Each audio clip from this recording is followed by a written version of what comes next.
dependiendo de tu gracia, Señor. Confiando cada día en tu sabiduría, en tu bondad, Señor, en tus propósitos para nosotros. Permite, Señor, que podamos descansar, literalmente, Señor, depender de lo que tú has preparado, Señor, para nuestras vidas. Ayúdanos a entender, Señor, que este no es nuestro hogar, que tenemos un hogar reservado en los cielos, Señor, que estamos caminando, Señor, temporalmente para cumplir un propósito, Señor, que has ordenado para nuestras vidas. Muéstranos el propósito, Señor, y habilita nuestras mentes, nuestros cuerpos, Señor, para que podamos cumplir con este propósito, Señor. Sea tu nombre glorificado en todo lo que hacemos, como pensamos, como reaccionamos, como sentimos, Señor. Que tu aroma sea, Señor, presente en nosotros en todo lo que hacemos, en todo lo que anhelamos, en todo lo que aspiramos, Señor. Que podamos dar evidencia de que tú eres el tesoro más grande que existe, que tú eres el tesoro digno de ser, Señor, atesorado en nuestros corazones, Señor, y más importante que cualquier otra cosa. Que sea, pues, esto una realidad en nosotros. Te lo rogamos en nombre de Cristo Jesús. Amén. Bien, vamos ahora tenemos un público reducido aquí presencial, pero está aquí Roberto y está Isabel. Entonces, bienvenidos también a ellos. Le damos gracias a Dios por la vida de cada uno de ustedes, ¿verdad? Que pues con toda diligencia, aparte de este tiempo, y pues como dijimos, que sea de provecho para nosotros. Estamos leyendo Lucas. Vamos a leer el capítulo 9, versículos del 7 hasta el 17. Otra vez es un texto sencillo, pero creo que podemos aprender bastante también de lo que el Señor tiene para nosotros. Lucas capítulo 9, versículos del 7 al 17. Esto sucede después, si recuerdan la semana pasada, de la comisión de los 12, ¿verdad? De que Jesucristo envía a sus 12 discípulos a una misión específica para anunciar que el reino de Dios se había acercado. Inmediatamente después, Lucas narra: Herodes el tetrarca oyó de todas las cosas que hacía Jesús y estaba perplejo. Porque decían algunos: Juan ha resucitado de los muertos. Otros: Elías ha aparecido. Y otros: algún profeta de los antiguos ha resucitado. Y les dijo Herodes: a Juan yo le hice decapitar. ¿Quién pues es este de quien oigo tales cosas? Y procuraba verle. El versículo 10. Vueltos los apóstoles de esta misión al que los había enviado, le contaron todo lo que habían hecho, y tomándolos se retiró aparte a un lugar desierto de la ciudad llamada Betsaida.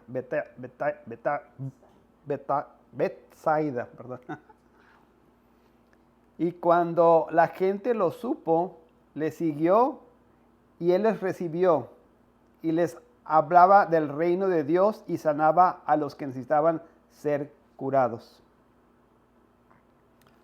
Pero el día comenzaba a declinar, y acercándose los 12 le dijeron: despide a la gente para que vayan a las aldeas y campos de alrededor y se alojen y encuentren alimentos, porque aquí estamos en lugar desierto. Él les dijo: dadles vosotros de comer. Y dijeron ellos: no tenemos más que 5 panes y 2 pescados, a no ser que vayamos nosotros a comprar alimento para toda esta multitud. Y eran como 5,000 hombres. Entonces dijo a sus discípulos: hacedlos sentar en grupos de 50 en 50. Así lo hicieron, haciéndolos sentar a todos.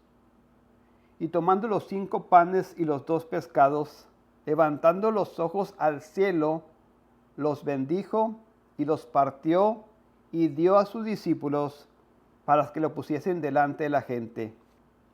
Y comieron todos y se saciaron, y recogieron de los que les sobró 12 cestas de pedazos. Voy a leer y tengo algunas notas, pero básicamente el texto pues está muy claro, no creo que sea nada que no podamos comprender. Voy a estar leyendo versículo por versículo y lo voy a estar comentando y resaltando algunas palabras que me llamaron la atención y pues haciendo algunas preguntas del texto, ¿no? A ver qué es lo que podemos aprender. Dice, aquí está hablando, bueno, el texto se divide básicamente en dos partes. La primera parte está haciendo referencia a Herodes. Y está haciendo referencia pues al asombro. Inclusive esta palabra perplejo la subrayé porque habla un poquito de el estado emocional en el que se encontraba Herodes. Aparentemente, por lo que nos deja ver el contexto, en referencia a lo que había hecho con Juan el Bautista.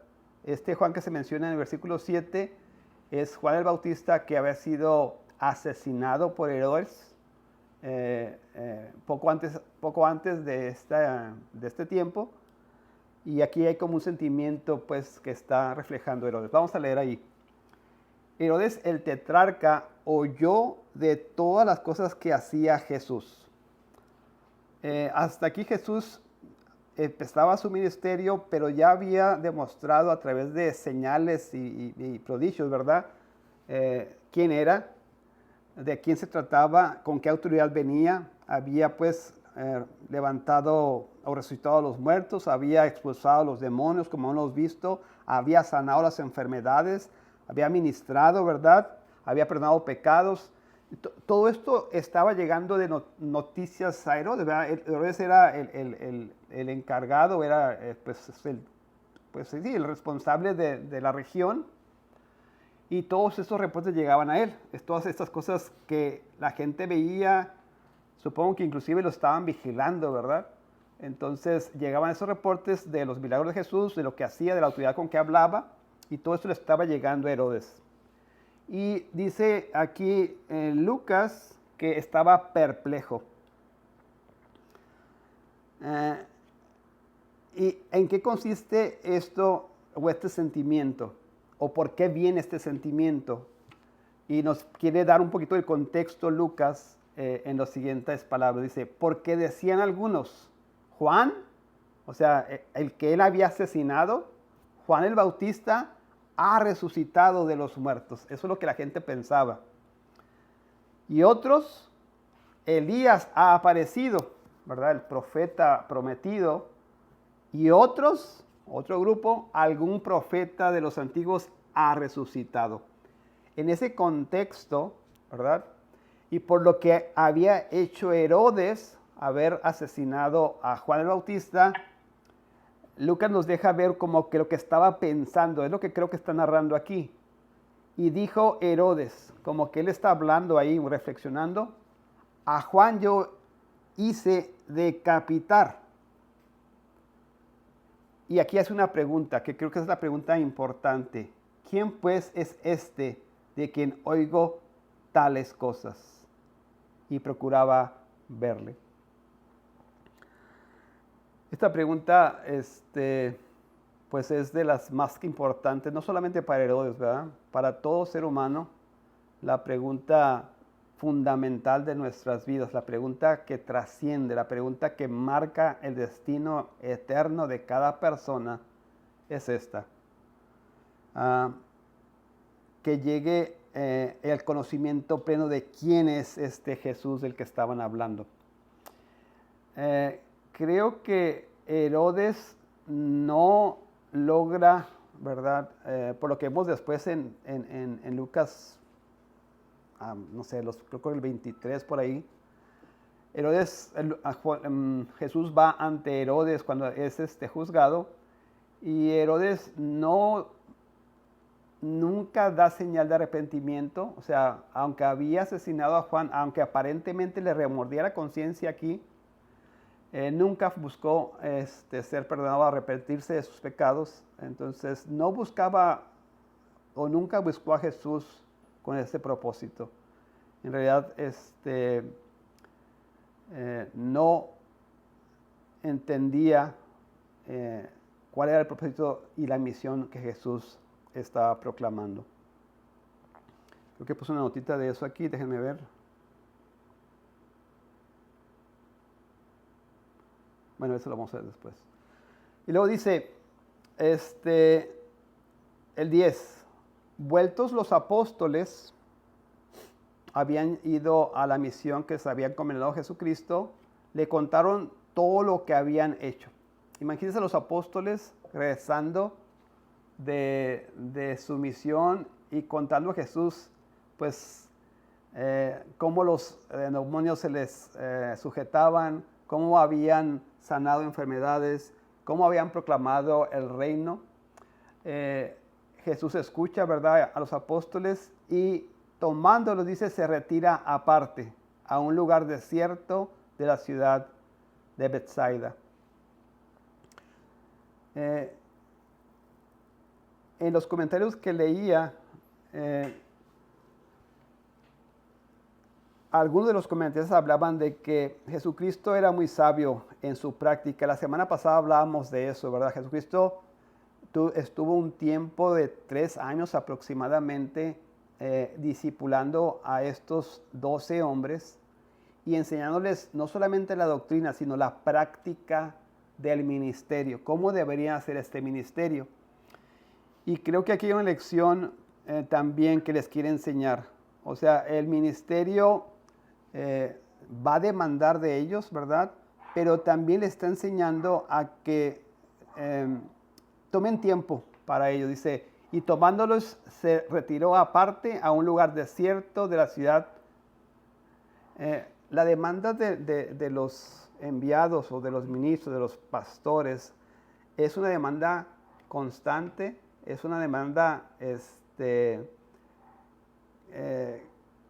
por decirlo de alguna manera, que no tiene descanso, que no tiene respiro.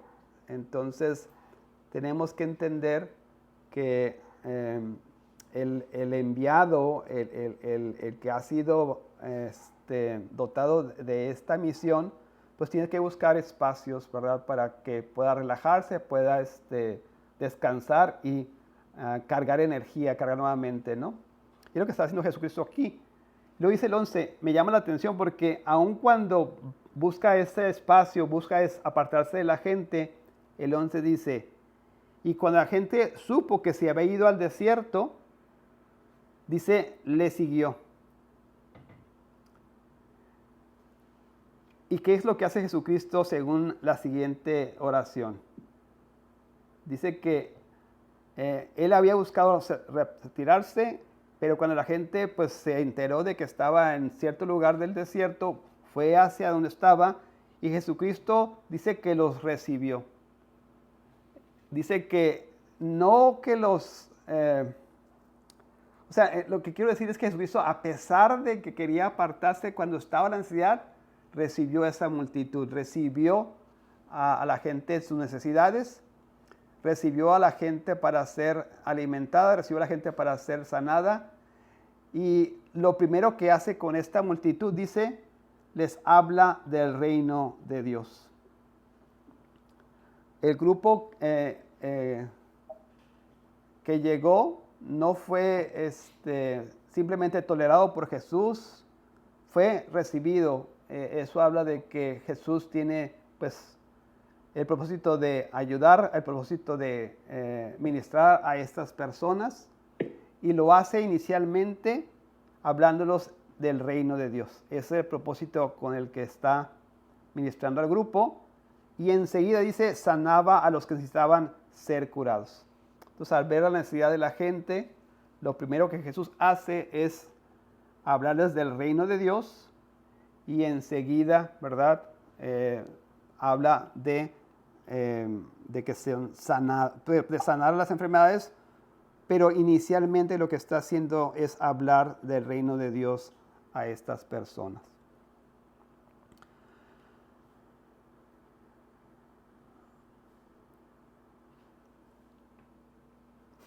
vean lo que pasa.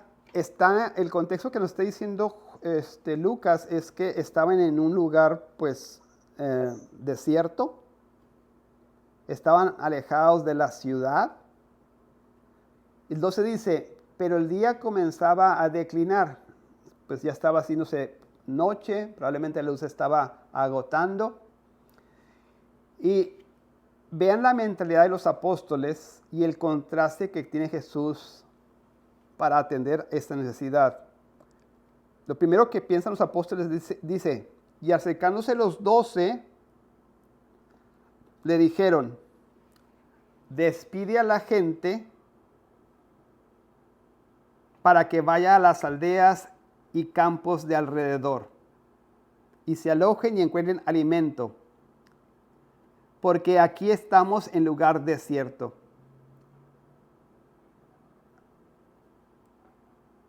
Aquí los apóstoles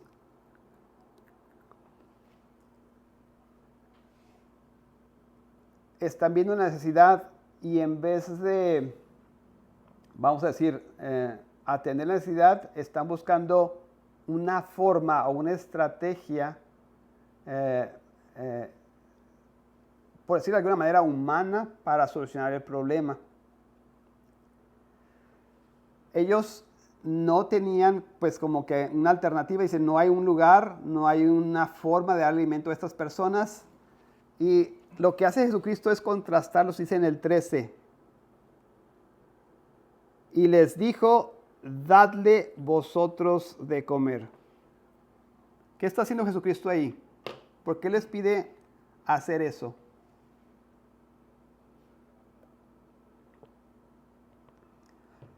¿Qué quiere enseñar Jesucristo a sus apóstoles cuando ellos están reconociendo que no hay forma humana, que no hay forma, hay recursos ahí cerca para darles de comer, y Él les dice a ellos, dadle vosotros de comer? ¿Qué está intentando Jesús o qué está haciendo Jesús en estas circunstancias?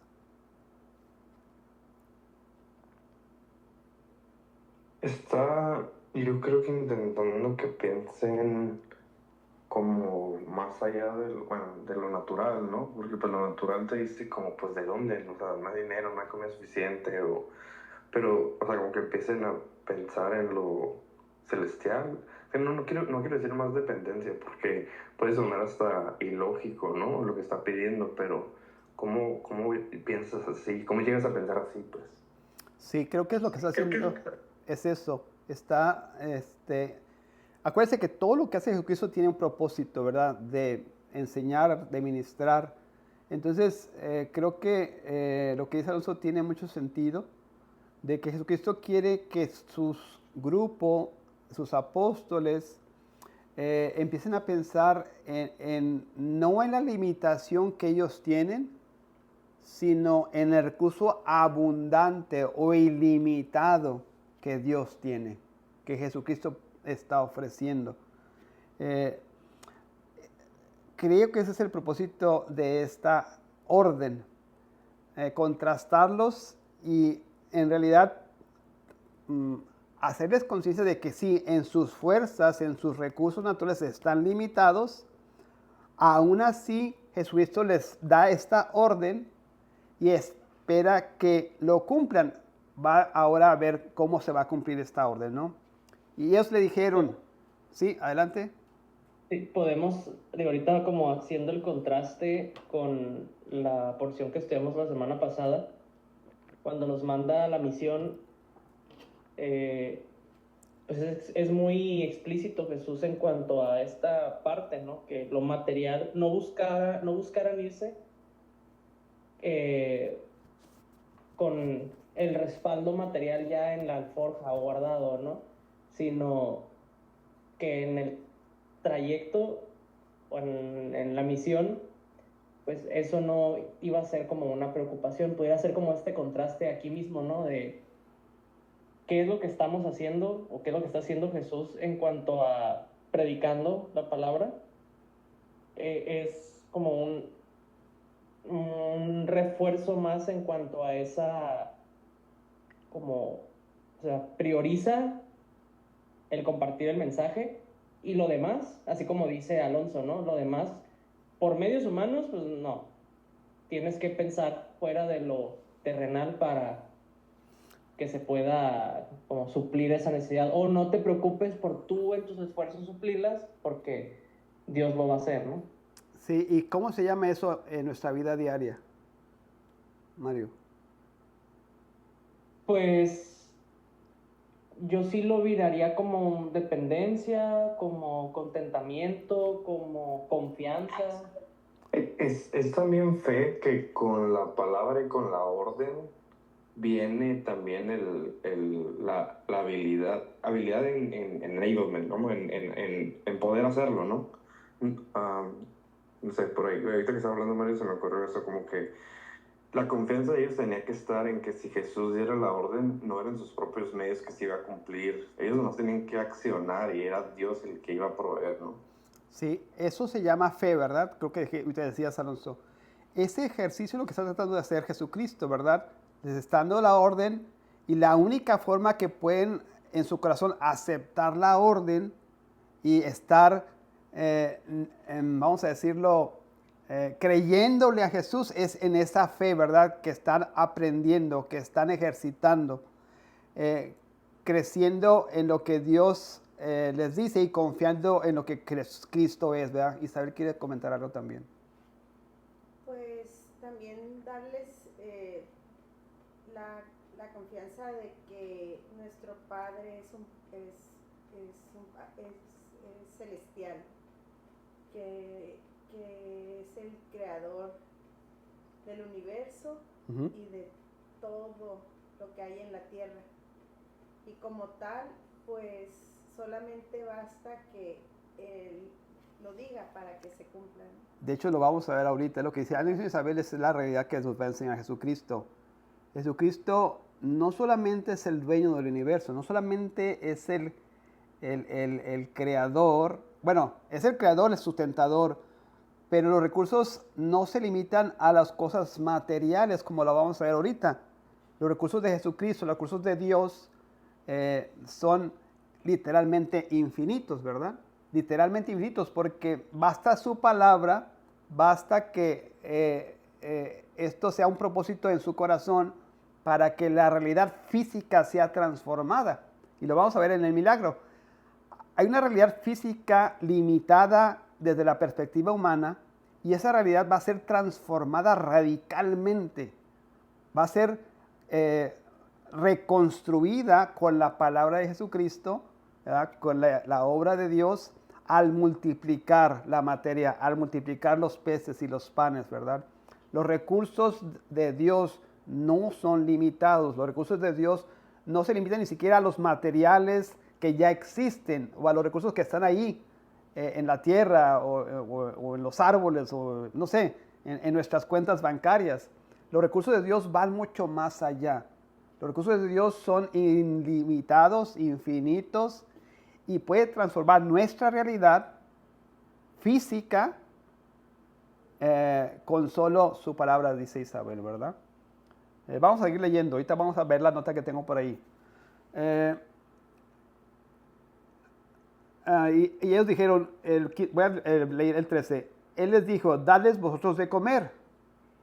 Y dijeron ellos, no tenemos más que 5 panes y 2 pescados. A no ser que vayamos nosotros a comprar alimento para toda esta multitud. Siguen pensando en sus recursos, siguen pensando en su habilidad física para hacer las cosas. Y Lucas quiere enfatizar la magnitud de este milagro y nos da un dato, pues, estadístico. Dice el versículo 14 que eran aproximadamente 5,000 hombres. La ansiedad no era pequeña. Algunos comentaristas dicen que hablando de, no eran solamente varones masculinos, sino había probablemente mujeres, niños, ¿verdad? Algunos estiman que pudiera ser entre 15 y 20,000 personas las que estaban reunidas. Entonces, Lucas nos quiere dar este contexto. No estamos hablando de una necesidad pequeña, no estamos hablando de una necesidad que se puede suplir fácilmente. Estamos hablando de una necesidad por encima de todos los recursos humanos presentes, ¿verdad? De hecho, en algunos otros evangelios, los discípulos cuantifican cuánto se tendría que ocupar para que siquiera tuviera un bocado cada una de estas personas, y hablaban aproximadamente de un año de salario, estimaban ellos, ¿no? Para poder dar un bocado a todas estas personas. Sigo leyendo. Entonces dijo a sus discípulos: hacedlos sentar en grupos de 50 en 50. Y aquí creo que también es parte de esta fe. Es otra orden que le está dando Jesucristo. Está creando una expectativa, pero no le está diciendo cómo lo va a solucionar todavía. Está diciendo: obedece lo que estoy diciendo, cree que yo soy suficiente y haz esto que te estoy ordenando. Está poniendo, pues, imagínense la multitud, ¿verdad? Estamos hablando de 5,000 personas que tenemos que organizar, que tenemos que, de alguna forma, hacer una estrategia para poder dar la comida, para poder, pues sí, surtirles de este alimento. Pero hasta este versículo 14, ellos no saben qué va a pasar todavía. Simplemente les está diciendo que confíen en lo que está diciendo y que obren en fe, cumpliendo el propósito de Dios en estas circunstancias, ¿no? 15. Así lo hicieron. Y creo que esto habla de que confiaron en lo que Jesús estaba haciendo. Le creyeron, ¿verdad? Haciéndolo sentar a todos. 16. Y tomando los 5 panes, está hablando de Jesucristo, y los 2 pescados, levantando los ojos al cielo. Esta habla de una actitud. Otra vez Jesucristo está dando gloria a Dios, levantando los ojos al cielo. Los bendijo y los partió y dio a sus discípulos. Hay un montón de cosas aquí. No vamos a tener tiempo para examinar cada cosa, pero está levantando los ojos al cielo. Está reconociendo la mano de Dios ahí, está dando gloria a Dios, y está haciendo participar, porque dice que los partió y dio a sus discípulos. Está haciendo participar a este grupo de este milagro para que los pusieran delante de la gente. O sea, ellos estaban viendo, y no sé si pueden imaginar la impresión o lo que estaban ellos pensando.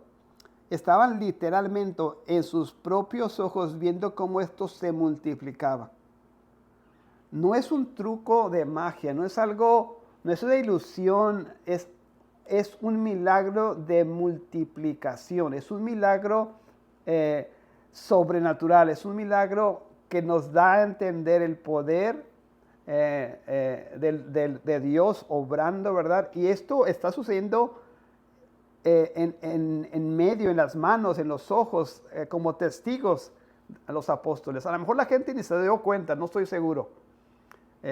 Pero los apóstoles estaban en medio de esta acción de Jesucristo, estaban siendo testigos oculares, palpando el milagro en sus manos y dando esta bendición a la gente.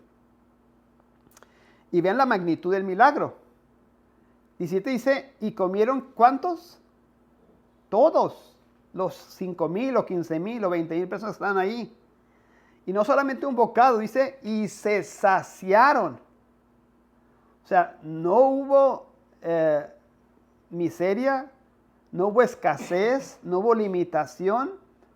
Se saciaron completamente. Saciarse es no solamente comer, es alimentarse hasta no poder más, ¿cierto? Saciarse completamente.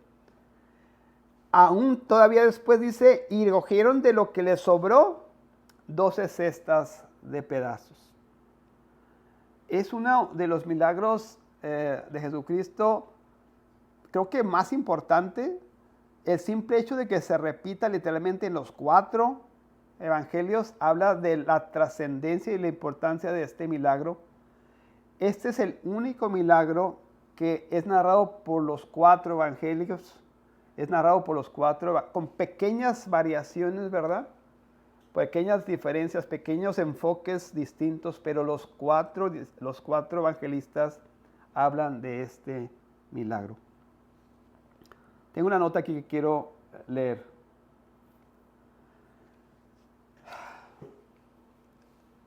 Hay algo profundamente humano y profundamente caído también en nuestra actitud de ansiedad por la escasez. Creo que los apóstoles dijeron, no tenemos recursos, no tenemos forma de hacerlo. En nuestra realidad caída vivimos con la sensación constante de que no habrá suficiente. No suficiente comida, no suficiente dinero, no suficiente tiempo, no suficiente afecto. Inclusive a veces pensamos no suficiente gracia. No sé si les pasa o me pasa solamente a mí, ¿verdad? Pero en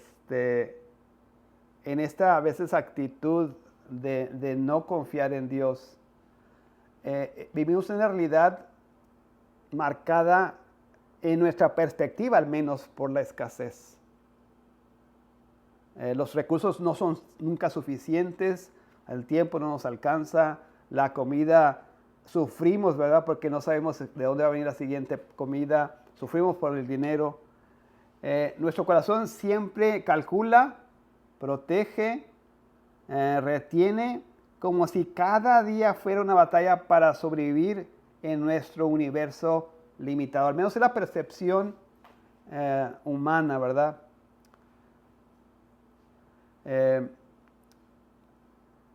Podemos darnos cuenta que aún la creación está contaminada con los efectos de la caída del hombre. No sé si les pasa, les digo, o a menos desde la semana pasada creo que me estoy reflejando, pero nuestra realidad está marcada por la maldición del pecado. Pensamos en la óptica de lo limitado, pensamos en la óptica de una realidad marcada, ¿verdad?, por la ansiedad y por la escasez. Y Cristo quiere que pensemos en lo abundante de sus recursos y que confiemos y que dependamos y que ejerzamos nuestra fe en que Él es suficiente. Entonces Jesús aparece y toma los 5 panes, los 2 peces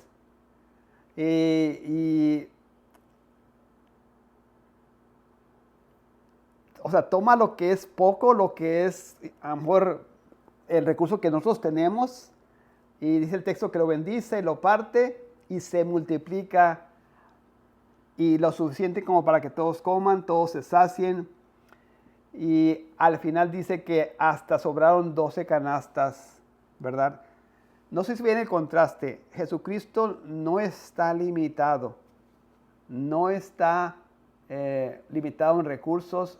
Nuestra actitud, y creo que está marcada por nuestro remanente de pecado, una mentalidad de pecaminosa, siempre nos quiere llevar a una actitud de, ¿cómo decirlo?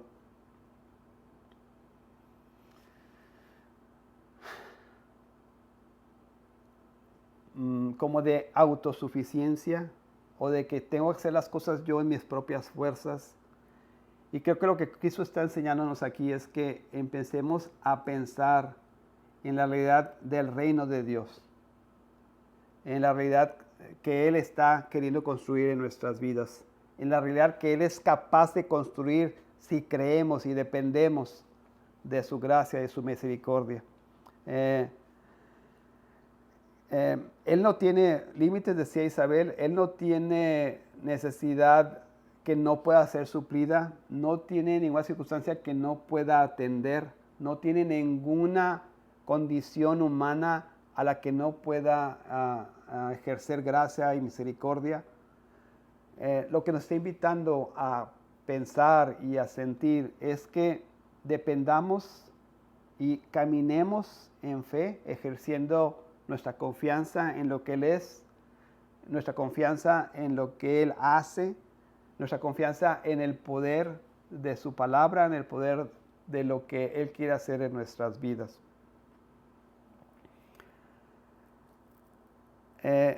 No solamente quiere que pensemos en el sentido físico, sino que quiere que entendamos que Él es el que va a satisfacer todas nuestras necesidades. Aquí pues este texto dice, yo soy el pan de vida. Y el que viene a mí, ¿qué dice? No tendrá hambre jamás. ¿Se está refiriendo a hambre física? ¿O se está refiriendo a hambre espiritual? O sea, ¿Él qué quiere saciar? Él es Jesucristo hace los milagros en compasión y hace los milagros en misericordia para satisfacer las necesidades físicas de las personas, pero al final el propósito de Dios, el propósito del Evangelio, el propósito de Jesucristo es que podamos entender que si Él nos provee del alimento físico, pues a la siguiente día pues vamos a tener otra vez hambre física, ¿verdad? Lo que está tratando de enseñarnos Jesucristo es que Él sea nuestro alimento espiritual. El que viene a mí, dice, no tendrá hambre jamás. En Cristo tenemos todo lo que necesitamos, tenemos todo lo que es requerido para nuestras vidas, para satisfacer plenamente todas nuestras necesidades emocionales, espirituales, físicas creo que también. No es una promesa de riqueza, pero una promesa de confianza, de satisfacción, de plenitud, de gozo en Cristo Jesús. Cuando entendemos que Él es nuestro tesoro, cuando entendemos que Él es nuestro tesoro más preciado, cuando entendemos que nuestro caminar en este mundo es temporal, cuando entendemos que somos llamados a un propósito mayor, creo que podemos empezar a vivir en la realidad que Dios quiere que vivamos. En confianza en sus recursos, en confianza y dependencia en sus propósitos, en confianza y certeza y certidumbre que Él tiene control de nuestras vidas, para bien, para nuestra edificación, para nuestra santificación, para que su nombre sea glorificado en nuestras vidas. ¿Qué hora tenemos? Ok, tenemos 15 minutos. Pudiéramos también como, igual haciendo como memoria en lo que hemos estado estudiando, cómo Jesús ha ido, o más bien, cómo Lucas ha ido dejando la evidencia en orden, es su propósito, de pues estos atributos y de la deidad de Jesús también, ¿no? Porque poco a poco nos ha ido como Lucas llevando a sobre qué esferas tiene poder Jesús. Entonces, en la esfera como pasada que revisamos, era sobre enfermedades, era sobre los demonios, sobre las seres celestiales, sobre la naturaleza, y aquí todavía se hace un esfuerzo más para ayudarnos a nosotros a ver, ya te dije que Jesús controla la naturaleza, o sea, está doblegada a Él, a su orden, a su palabra, a su poder. Y aquí lo que te estoy tratando de dar a entender es que Jesús es el Dios creador. Entonces, por ejemplo, cuando platicamos o cuando reflexionamos en confiar en esos recursos ilimitados de Jesús, en el poder que tiene, en el control sobre todas las cosas, o sea, creo que el aterrizarlo también, el Jesús, quien nos adopta como sus hijos y que lo que quiere es regalarnos la vida eterna, es el mismo Dios que dio orden y que creó las cosas. O sea, no necesita digo, lo usa él de ejemplo, ¿no? Como para ayudarnos a nosotros. O sea, él pide agua para hacer vino, pero bien pudo haber hecho vino de la nada. Sí. En este caso, una vez más, mira, o sea, los recursos físicos están. Confía en mí porque, pues, de 5 panes y de 2 pescados, alimenté a 5,000 y sobró. Pues, o sea, una vez más, o sea, yo soy el creador de todas las cosas y en mi poder, en mi palabra, puedo crear todas las cosas. Entonces no te aflijas o te abrumes porque, lo voy a decir muy como, muy coloquial, ¿no? Porque se te está vaciando el refrigerador, porque se te está vaciando la cartera, porque X o Y, o sea, confía en mí, porque si yo doy la orden, que la orden ya la dio, ya todo lo que es, pues ya es un decreto de Dios, o sea, va a estar en tu vida lo que tiene que estar en tu vida, ni más ni menos, porque Él lo pone ahí, porque Él decreta que esté o que no esté ahí. Sí, es bien importante esa reflexión. Al final necesitamos entender que, sí, me decía Mario, que Él opera en la naturaleza, ¿verdad? Como si fuéramos esferas, opera en los demonios, en enfermedad. Y esto es la realidad que vivimos. El punto creo que de este pasaje es que entendamos que Él no solamente opera en esas esferas, sino que Él transforma, y ese es el punto que quisiera que nos lleváramos. Él transforma, desde esa perspectiva, transforma la realidad material que nosotros experimentamos. No quiero sonar místico ni nada por el estilo, simplemente quiero decirles que Jesucristo tiene el poder para transformar nuestras realidades físicas. Lo que para nosotros es imposible, lo que para nosotros es impensable, para que nosotros no hay recurso, habilidad, dinero, conocimiento que pueda lograrlo, para Jesucristo nada de eso es imposible. Él tiene la habilidad con su palabra, ¿verdad? Decía Isabel, dando la orden, si está en su plan y en su propósito, por supuesto, de literalmente transformar la realidad que vivimos. Creo que, perdón. Sí, adelante. Creo que también, o más como otra enseñanza del pasaje o aplicación, es que a lo largo de todo Lucas casi, Cristo les da órdenes a los discípulos. O sea, en cuanto a veías esto, y a ellos no les correspondía cuestionarse o preguntarse si era posible o no, o cómo lo iban a hacer o no. O sea, les correspondía obedecer y tener fe.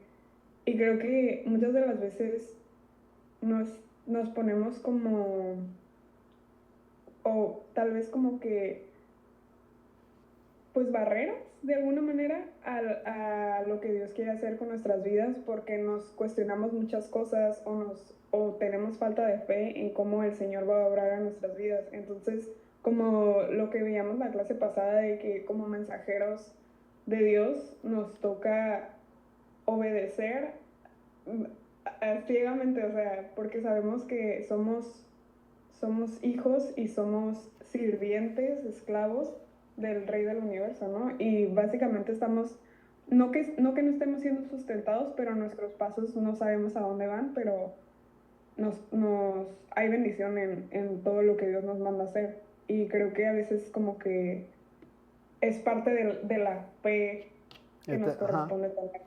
Sí, esa es parte, ¿no? Del ejercicio de nuestra fe, de la confianza que debemos tener en Jesucristo. Creo que es lo que está tratando de hacer a través de todos estos milagros que hemos estado examinando, a través de todas estas pues grandes acciones de Jesucristo en todas estas esferas. Y ahora en esta última literalmente multiplicación de la materia, creación de la nada o creación de donde no existe el recurso, que entendamos que nuestra vida está en las manos de un Dios que lo puede todo. Nuestra confianza, nuestra certeza debe estar sustentada en esa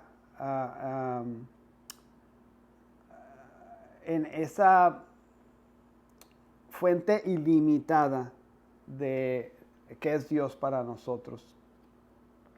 A veces tenemos ansiedad y sucede esto también cuando creemos que nosotros somos la fuente para bendecir a las personas. Si nosotros creemos que somos la fuente, siempre vamos a tener ansiedad porque esta fuente desde la perspectiva humana se va a agotar. Cuando entendemos que solamente somos canales y la fuente es Dios, ahí es donde la ansiedad se va, porque no depende de nosotros, depende de lo que Dios quiere hacer y nosotros solamente somos o los mensajeros o el canal que Dios quiere usar para bendecir a las personas.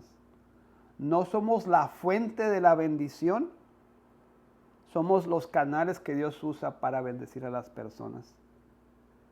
Cuando entendemos eso, creo que nuestra ansiedad se va a disminuir y podemos operar confiando en Dios, en lo que quiere hacer y cómo quiere usar nuestra vida para bendecir a las personas, a la familia, a los vecinos, a la gente que tenemos a nuestro alrededor. Que podamos entender que a través de vernos como canales de bendición y no como fuente de bendición, podemos operar sin ansiedad y confiando en que Dios pues va a usar nuestras vidas para esos propósitos. ¿Puedo comentar una última cosita? Sí, adelante. Creo que algo que hemos reflexionado varias veces, no es la primera vez que lo mencionamos, pero me gustaría volverlo a mencionar, es el con qué actitud vivir estas verdades que estamos estudiando y aprendiendo, porque, y ahora hablo por mí, ¿no? En cuanto a la actitud que a veces tomamos, se nos olvida que no es meritocracia lo que nosotros hacemos para conseguir algo, sino vivir estas verdades en obediencia, en agradecimiento a pues lo que Jesús a través de toda la palabra, Dios a través de toda la palabra nos deja claro, ¿no? Que, o sea, ya fuimos adoptados, ya somos adoptados de Él, ya somos sus hijos.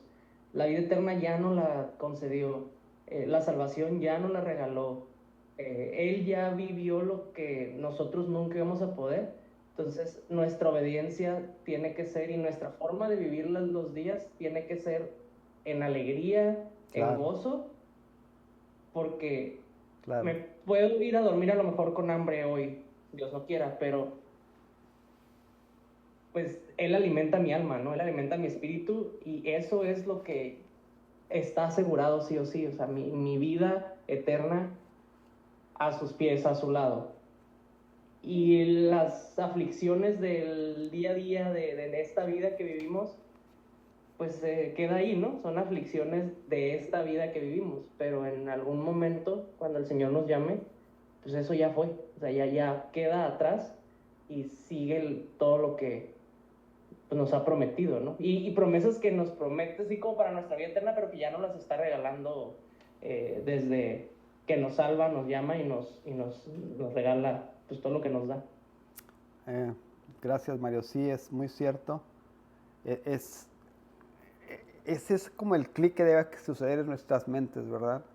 Cómo sabemos tanto de Dios, sabemos tanto de lo que Él es, de lo que Él hace, sabemos tanto de su palabra. Necesitamos vivir de tal manera que demos evidencia de que creemos estas cosas. Lo que sentimos, cuando yo hablo en ese contexto, no sé si suena raro, pero nuestra vida debe estar fundamentada en lo que entendemos acerca de Dios, en lo que conocemos de su grandeza, en lo que conocemos de sus promesas, de su seguridad que nos ofrece. Debemos ser las personas más valientes, más osadas, más atrevidas para el reino de Dios. Debemos ser las personas que no ven ninguna limitación, que no ven ningún obstáculo, que no ven ninguna amenaza, en el sentido que Dios tiene control de las cosas. Nuestra vida debe ser tan radicalmente dependiente de Dios que brille, que podamos ser instrumentos que glorifiquen a Dios. Y no estoy hablando de cosas muy grandes, estoy hablando que nuestra vida diaria, ¿verdad? Nuestro trabajo, nuestra forma de interactuar con las personas debe demostrar, debe evidenciar esta realidad que Dios quiere enseñarnos.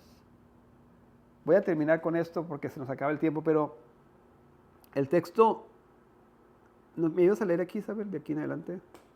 ¿Nos invita a qué? Nos invita a abandonar la ilusión de autosuficiencia y a descansar en la realidad de un Cristo que nunca se queda sin recursos, nunca se queda sin compasión, nunca se queda sin poder para suplir lo que realmente necesitamos. Nos está invitando a abandonar la ilusión de autosuficiencia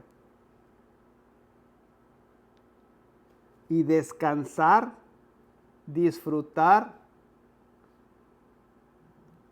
la realidad de que Cristo nunca se queda sin recursos, nunca se queda sin compasión, nunca se queda sin poder para suplir lo que realmente necesitamos.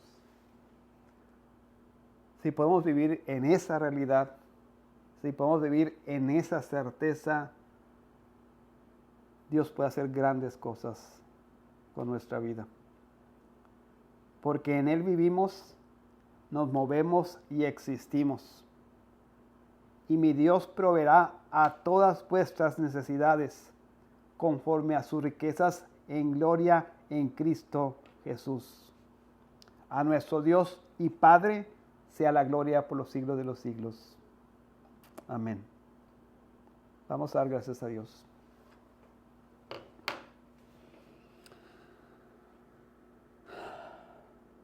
Te damos gracias, Señor, porque vivimos en esta certeza, Señor, de tu obra en nuestras vidas, en la seguridad, en la confianza, en la total, Señor, dependencia de tu gran pasión, Señor, por tus hijos, de tu gran amor por aquellos que has salvado, por tus promesas, Señor, como rocas a las que podemos abrazarnos, Señor. Te pido que nuestra vida sea transformada, Señor, que sea radicalmente transformada para que podamos brillar y exaltar tu nombre, Señor, en todo lo que hagamos. Que no haya obstáculos, Señor, que pueda impedir que podamos gritar que somos de Cristo, que podamos dar testimonio a nuestra familia, a nuestros amigos, a cada persona con la que interactuamos, de que confiamos en un Dios poderoso. Confiamos en el Rey del universo, confiamos en el Creador que tiene control de todas las circunstancias, de todas las cosas alrededor de nuestras vidas. Sea pues tu mano obrando, Señor, en nuestra mente, en nuestra práctica diaria, Señor, en cómo percibimos la realidad, porque tú estás en control, Señor, porque tú quieres bendecir nuestras vidas, porque tú quieres que brillemos, Señor, donde quiera que estemos. Te doy gracias. En nombre de Cristo Jesús. Amén.